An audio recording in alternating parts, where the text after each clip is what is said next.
جب اقبال لندن میں پڑھ رہا تھا یورپ کے اندر، تو اقبال نے دیکھا کہ یہاں پر مسلمانوں کے خلاف سازشیں ہو رہی ہیں۔ اقبال نے پھر اس کو بھی اپنی شاعری کے اندر بیان کیا۔ اقبال نے کہا کہ شرع یورپ بے نظائے کیل و کال، برہ را کر دست پر گردہ حلال۔ اقبال نے کہا کہ وہاں پر مسلمانوں کو ہی کھانے کے لیے، مسلمانوں کو غلام بنانے کے لیے سازشیں ہو رہی تھی۔ اقبال نے پھر جب یہ صورتحال دیکھی کہ مسلمانوں کو یہ غلام بنانا چاہتے ہیں، تو پھر اقبال نے ہندوستان میں آ کر اپنی شاعری کے ذریعے مسلمانوں کو خواب غفلت سے جگایا، اور اقبال نے نفسیات غلامی کے نام سے ضرب کلیم کے اندر ایک مضمون لکھا۔ اقبال نے لکھا ہے کہ شاعر بھی ہے پیدا، علماء بھی، حکماء بھی، خالی نہیں قوموں کی غلامی کا زمانہ، مقصد ہے ان اللہ کے بندوں کا مگر ایک، ہر ایک ہے وہ شرح معانی میں جوانہ۔ اقبال نے لکھا کہ جب بھی مسلمانوں پر غلامی کا دور آیا، جب بھی مسلمانوں پر مصیبت، پریشانی، مشکلات آئی، ہر دور کے اندر مسلمانوں میں عالم بھی رہے، پیر بھی رہے، سارے رہے، شاعر بھی تھے، ہر دور کے اندر عالم بھی تھے، پیر بھی تھے، شاعر بھی تھے۔ اقبال کہتا ہے مقصد ہے مگر ان اللہ کے بندوں کا ایک، ہر ایک ہے وہ شرح معانی میں جگانا۔ اقبال کہتے ہیں ان سارے اللہ کے بندوں کا مقصد صرف ہمیشہ ایک رہا، اگرچہ وہ الفاظ کے معنی کرنے میں بڑے دلیر سے اپنے آپ کو طریقت کل کہتے تھے، شریعت کل کہنے والے، پیر مغاں کہنے والے تھے۔ اقبال کہتا ہر دور میں پیر رہے، لیکن انہوں نے مسلمانوں کو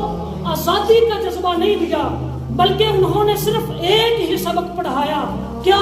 اقبال کہتے ہیں انہوں نے مسلمانوں کو یہی سبق پڑھایا کہ بہتر ہے کہ شیروں کو سکھا دے رمے آہو، باقی نہ رہے شعر کی شعری کا فسانہ۔ اقبال نے کہا انہوں نے مسلمانوں کو، شیروں کو شعری کا سبق پڑھانے کی بجائے، دلیری کا سبق پڑھانے کی بجائے، آزادی کا جذبہ دلانے کی بجائے، اقبال کہتے ہیں انہوں نے رمے آہو ہی سکھایا کہ جس طرح ہرن جو ہے وہ مقابلے میں بھاگ جاتا ہے، اسی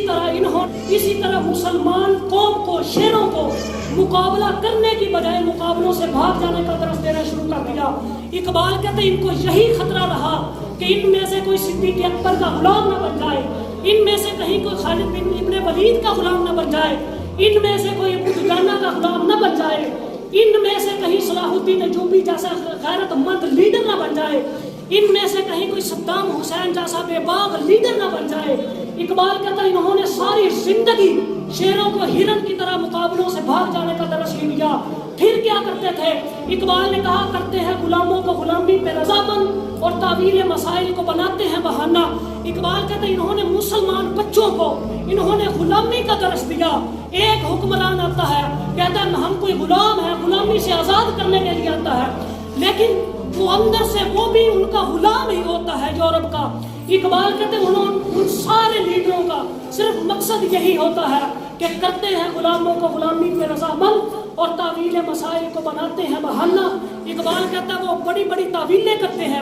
وہ انک لعلی خلق عظیم کا درس دیتے ہیں، وہ وما ارسلناک الا رحمۃ للعالمین کا درس دیتے ہیں۔ اقبال کہتا ہے اگرچہ رحمۃ للعالمین کانفرنس سے بھی کروائی جائے، اگر رحمۃ للعالمین کانفرنس میں جا کر خطاب بھی کیے جائیں، لیکن اقبال کہتا ہے ان کا اصل مقصد یہی ہوتا ہے کہ مسلمان بچوں کے اندر، مسلمان قوم کے اندر آزادی کا جذبہ نہ پیدا ہو جائے۔ کرتے ہیں غلاموں کو غلامی پہ رضامند اور تعویل مسائل کو بناتے ہیں بہانہ۔ اقبال کہتا ہے انہوں نے یہ نہیں بتانا کہ جس نبی کے اخلاق کو رب ذوالجلال نے ذکر کیا انک لعلی خلق عظیم، جس نبی کی اللہ رب العزت نے شان بیان کی وما ارسلناک الا رحمۃ للعالمین، اس نبی کا یہ اخلاق نہیں بتانا کہ وہ نبی خود احد میں گیا، وہ نبی خود بدر میں گیا، اس نبی نے خود خندق کھدوائی، وہ نبی خود 12,000 کا لشکر لے کر مکہ کے اندر فاتح عظیم بن کر داخل ہوا۔